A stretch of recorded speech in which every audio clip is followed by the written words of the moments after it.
Surat diamond worker union અને રત્ન કલાકાર welfare trust દ્વારા મંદિરના માહોલ વચ્ચે રત્ન કલાકારોના બાળકો માટે નોટબુક વિતરણનો સેવા યજ્ઞ યોજાયો। ડાયમંડ અગ્રણી દાતાઓના સહયોગથી 10,000 આર્થિક રીતે પછાત રત્ન કલાકારના બાળકોને કુલ 1 લાખ નોટબુકનું વિતરણ કરવામાં આવ્યું છે। હીરા ઉદ્યોગમાં ચાલી રહેલી મંદી વચ્ચે રત્ન કલાકારોને રાહત આપવા સુરત ડાયમંડ વર્કર યુનિયન અને રત્ન કલાકાર વેલફેર ટ્રસ્ટ આગળ આવ્યું છે। ટ્રસ્ટ દ્વારા આર્થિક રીતે પછાત રત્ન કલાકારોના 10,000 બાળકો માટે 1 લાખ નોટબુક વિતરણનો કાર્યક્રમ યોજાયો હતો। ડાયમંડ અગ્રણી દાતાઓના સહયોગથી આયોજિત આ કાર્યક્રમમાં ધોરણ 1 થી 12 અભ્યાસ કરતા રત્ન કલાકારોના બાળકોને ડાયમંડ અગ્રણી દાતાઓના સહયોગથી આયોજિત આ કાર્યક્રમમાં ધોરણ 1 થી 12 અભ્યાસ કરતા રત્ન કલાકારોના બાળકોને શૈક્ષણિક કીટમાં નોટબુક આપવામાં આવી। યુનિયનના હોદ્દેદારો જણાવ્યું કે મંદીના કારણે અનેક રત્ન કલાકારો આર્થિક સંકળામણ ભોગવી રહ્યા છે। બાળકોના અભ્યાસ પર અસર ન પડે તે માટે આ સેવા કાર્ય હાથ ધરાયું છે। દાતાઓનો આભાર માની વધુ લોકોને સહયોગ આપી અપીલ કરવા માટે।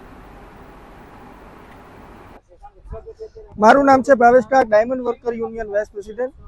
હાલની અંદર હીરામાં મંદીના માહોલની વચ્ચે જે રત્ન કલાકારોના બાળકો નોટબુકથી વંચિત ન રહી જાય એ હેતુથી આજે 2 દિવસથી અંદર 1 લાખ બુકોનું વિતરણ કરવામાં આવશે અને 10,000 બાળકો આનો લાભ લેશે। રત્ન કલાકારોના બાળકો મોંઘવારી વચ્ચે અને મંદીના માહોલની વચ્ચે બુકથી વંચિત ન રહી જાય એ હેતુથી આ કાર્યક્રમને સફળ બનાવવા ઇન્ડિયન ડાયમંડ ઇન્સ્ટિટ્યૂટના ચેરમેન શ્રી દિનેશભાઈ નાવડિયા અને હીરા ઉદ્યોગની અગ્રીમ સંસ્થાઓનો આર્થિક સહયોગ અમને સારો મળી રહ્યો છે।